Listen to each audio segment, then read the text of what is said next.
in investing in health in 1993 was a major event in the World Bank, because the first time that the World Bank had dedicated a lot of economic resources to looking at health. And I said they made the point that health is important for two reasons, because health is constitutive, it is a good in and of itself, it is good to be healthy. And secondly, because health is instrumental. Health is instrumental to economic growth. Some people have rebelled at the idea of thinking of health as being instrumental, and I wish to concentrate only on the constitutive part. But I think now most people have recognized that it is really not possible to separate the two. And when Jeffrey Sachs has had his Commission on Macroeconomics and Health, I have to be co-chair of the working group that looked at the extent to which health contributed to poverty reduction and economic growth. I think we made the point then that you could demonstrate unequivocally across all countries, not only in lower and middle income countries, that health contributed to poverty reduction and contributed to economic growth. So 20 years later, Larry and Dean had the idea, why don't we look at what has happened in the last 20 years? Why don't we revisit the thesis that it's good to invest in health? And the Lancet funded a commission looking at investing in health, the CIA Commission, the Commission on Investing in Health. And one of the theses they put forward, that it was possible within health to have what they call a grand convergence. That if you looked at some countries that were not doing well and countries that were doing well, it is possible to design systems that led to a grand convergence, that the two things could converge. Much of what they recommended in terms of convergence was to set as an example countries that had done well. And they looked at countries like Chile, Costa Rica, etc. Parenthetically, a former director, Paul, used to say, if you want a country to do well, you have to start with a C. The Chile, Costa Rica, the Caribbean, you have to have a country to do well. Cuba, you have to have a country to start with C. But never mind, they use these countries as benchmarks and pointed out that if you introduce the right principles, the right practices, and the right procedures, you could have countries converge. Initially, they thought of convergence only in terms of certain problems mainly affecting mothers and children, the maternal child health problems, and they costed what it would take to achieve this convergence within 20 years. But they set out, that was not the only message that this commission set out. They set out essentially 4 messages. One, as I said, there still is evidence that there's tremendous benefit to be got from improvement in health. 2, this grand convergence in health is achievable within our lifetime. It's not something for nirvana, it's something within our lifetime. And the third was that we have in our instrument case fiscal policies that are powerful and underused for curbing the non-communicable diseases and injuries. And what, however, is of more relevance to this afternoon's discussion is the fourth, that there are progressive pathways to universal health coverage and an efficient way to achieve health and financial protection. And it is that last message. The others are interesting, we can spend another time. Next year we'll come back for the talk about the payoff. The year after that we'll come back and talk convergence, and the year after that will be dead. But we've done talk about progressive pathways to universal health coverage. And you cannot have good health care without good health coverage. So I would defend the thesis that it is not really very helpful to separate the two. You cannot have good health care without good health coverage.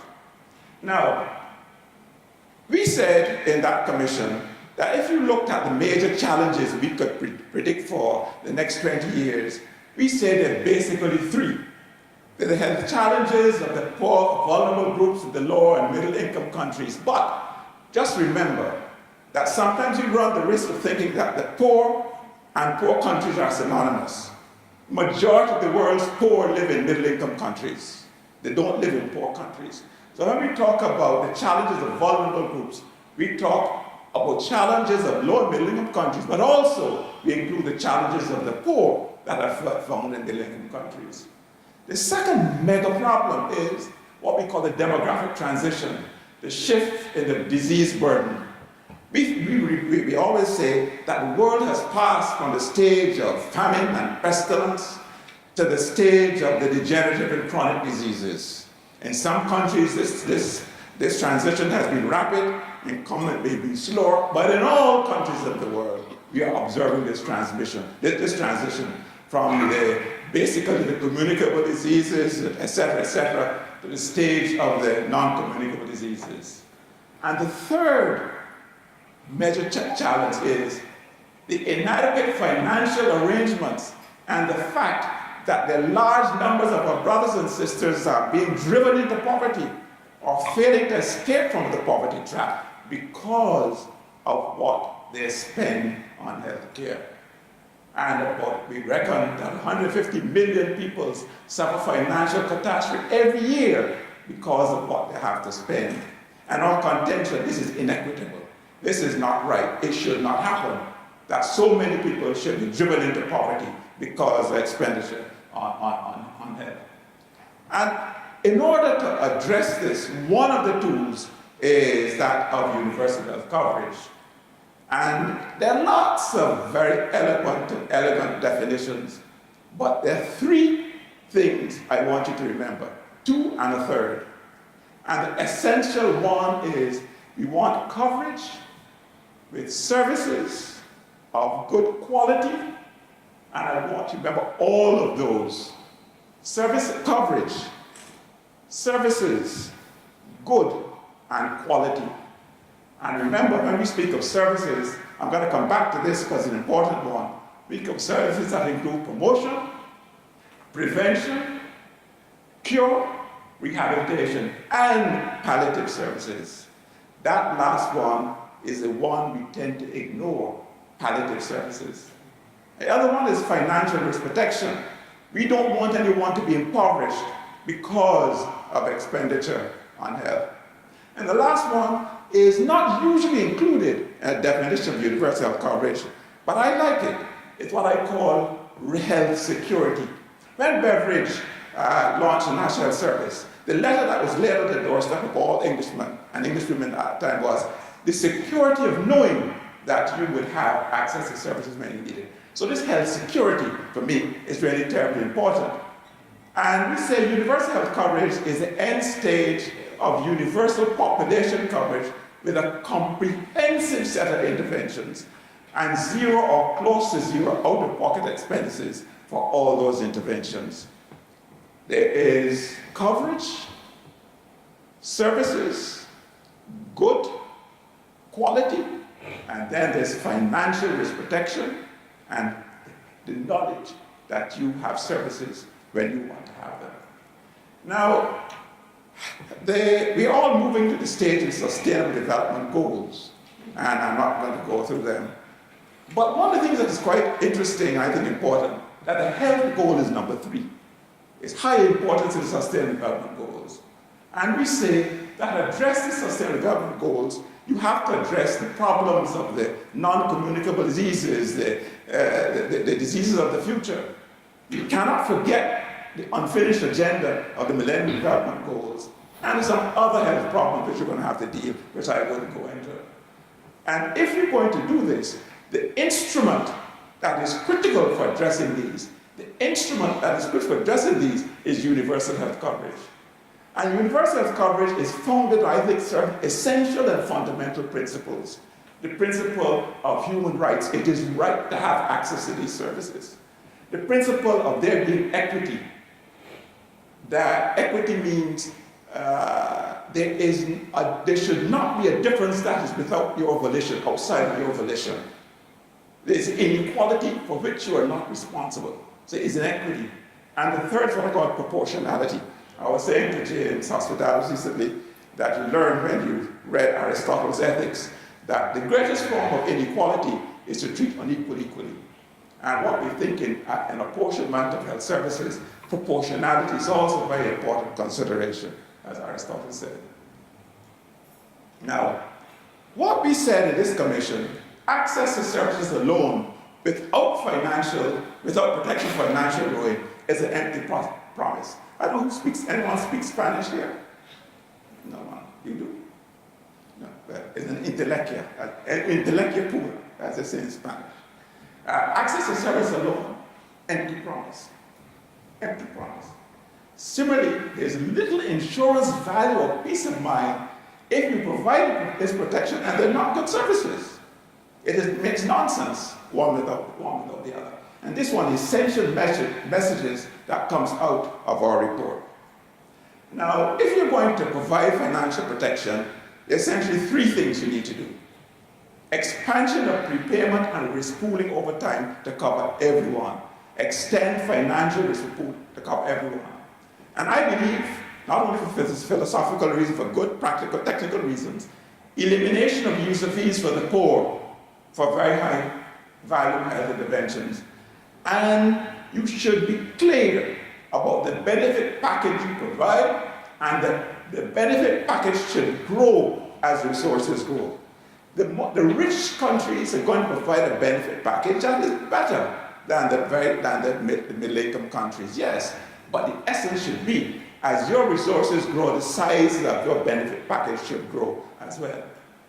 And the key four components, as you pointed out, as my colleague pointed out from before, that there are certain elements of a good health system. Because you have to have a good system in order to provide these services. And there's the elements of a good services, but a good health system. I want you to know, I believe that the three of them that are most important, and the one that is health financing, two, there's the human resources and health information systems, and they cannot work unless there is leadership and governance.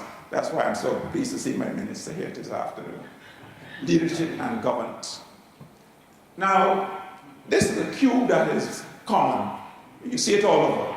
And let me walk you through this cube. Because this cube was developed in WHO, points out that these, oh God, let me go back. That these interventions here, the idea is to fill the cube. At the moment in many countries, the cube is not filled. And you want to fill the cube by extending it this way to make the services to cover all. That's one part of the cube you want to fill. You want to fill the cube this way because you want to provide financing for the services. And you want to fill the cube this way because those people who pay for services now, you don't want them to pay anymore. So the filling of that cube is really the essence of providing universal coverage. Extend the services to those not covered. Extend the interventions to those interventions not yet publicly financed. And make the services free for the poor. Now, we say that the world is not built in a day. There has to be progressivity. There are very few things that happen like that. So we talk about progressive universalism. And in progressive universalism, we say that there are two possibilities. One, you could have insurance covers all, targets the poor by ensuring that the availability of health interventions for conditions that disproportionately affect them. Right? Essentially, highly cost-effective interventions for infectious diseases, essential non-communicable disease interventions are financed from taxes. Or you can have a smaller package of interventions to all with some patient co-payment from the poor who would be exempt. This is the model that is followed mainly in Rwanda. But for many believe that this idea of determining at point of care, are you poor, are you not poor, should you pay or should you not pay, leads to much difficulty, administrative difficulty. And a lot of it is inelegant, a lot of it is socially undesirable. So our preference is to this method of progressive universalism. Have services for all, an essential benefit packages available for all. And as the country becomes richer, they increase the content of the benefit package. And you do not charge user fees at point of service. Now, and the features of progressive universalism, the poor and vulnerable should be covered from the start. Don't start with insurance for the formal sector and increase coverage as you go along. Second, start by covering with interventions which you can afford. Interventions, diseases, targeting maternal and child health, then expand into non-communicable diseases, the most highly cost-effective interventions, elimination of user fees for the poor, and then you expand health services as you can afford it. Now, there was a recent publication by the Council of Foreign Relations, and I quote it: "The biggest global health crisis in low and middle-income countries is not the one you might think. It's not the exotic parasites, bacterial blights," I like the purple language, "or obscure tropical viruses that have long occupied international health initiatives and media attention. It is cancer, cardiovascular disease, diabetes, and other NCDs, which killed more than 8 million people before their 60th birthday in low and middle-income countries in 2013 alone. The biggest coming scourge of people throw out as a tsunami is these non-communicable diseases. And NCDs currently cause more deaths than all other causes combined, increasing from 38 million in 2012 to 52 million by 2030. And we refer to the 4 major diseases: cardiovascular. You've heard all this before. Cardiovascular disease, cancer, chronic respiratory disease, and diabetes. They're responsible for 82% of all NCD deaths. And 42% of all deaths globally occurred before the age of 70. This has been a cause of much debate in the literature. People have accused many of us of ageism. Why think of just before the age of 70 as being the age in which people are optimally productive? Obviously, I have an interest in that. But the idea is you really should not only concentrate on those below 70, but the basic premise is that a lot of people die when they're young, and that is a very important economically. Just briefly, the deaths from selected diseases across in different income levels only show the low-income countries, the communicable diseases here, still very, very high, and the high-income countries very low, and things like ischemic heart disease increasing as you across the income profile. But no, don't forget that they are present even in the low-income countries. And the burden of disease show that from the year 2000 to 2012, in terms of disability adjusted life years, how communicable diseases have come down while the NCDs have risen and injuries have changed not very much. How should you finance this package? Should governments pay for all or only for the poor?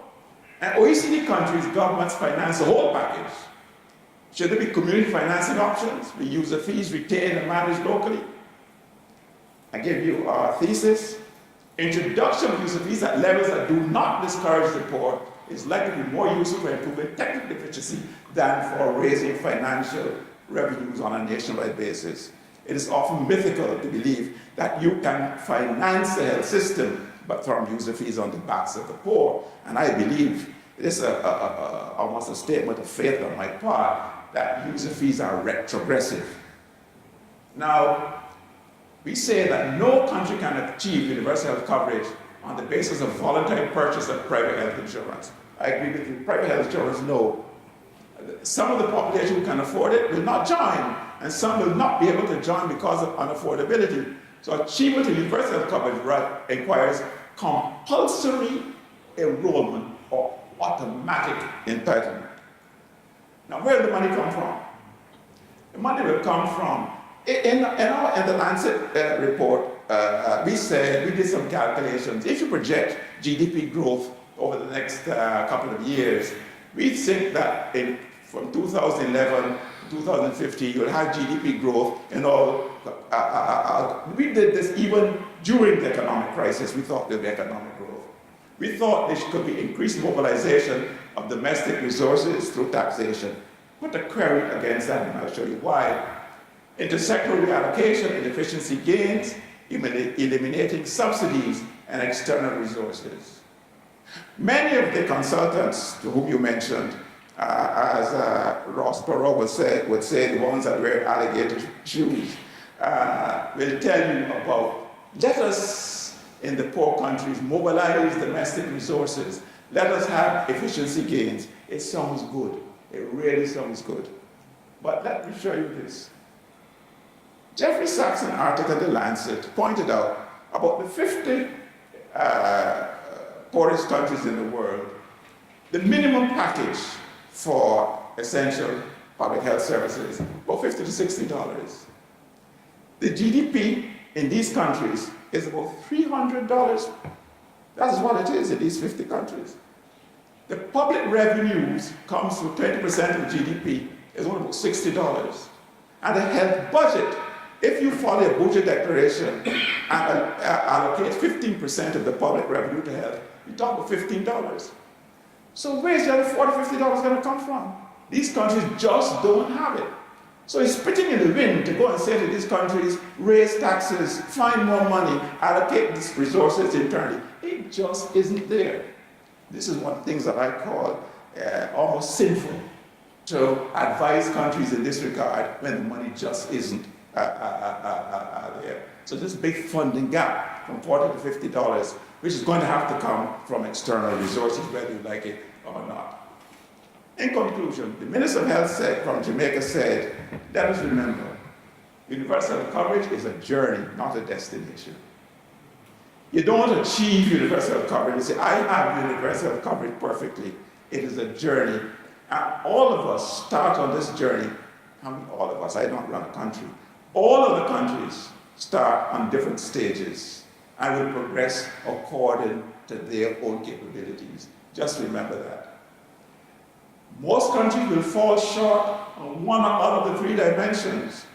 Most countries will fall, some will fall short in terms of population coverage. Some will fall short in terms of cost per paid, and some will fall short in terms of intervention covered by prepaid schemes. That is the nature of the beast, but that should not discourage them from proceeding along all three dimensions. The other one is resources are limited. Aspirations are inexhaustible, and resources are finite and limited. And health policy and politics, let me make the difference. My minister knows the difference very well between policy and politics.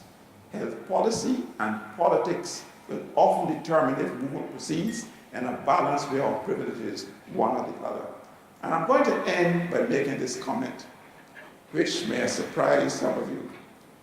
I don't believe in this lack of political will. When I hear people mouthing that this is not done or not lack political will, in my view, it is absolute nonsense. There are very few, in my experience, there are very few people in public life, I don't want to say all, because you never must say all, who don't want to do good, who don't want to improve health. It's not that they don't have, sometimes it's lack of political wallet, not lack of political will. Sometimes lack of other things, but I rarely ever find that lack of political will. And when techies talk about lack of political will, I get very annoyed because it means they have little appreciation what happens in the political sphere. Thank you very much.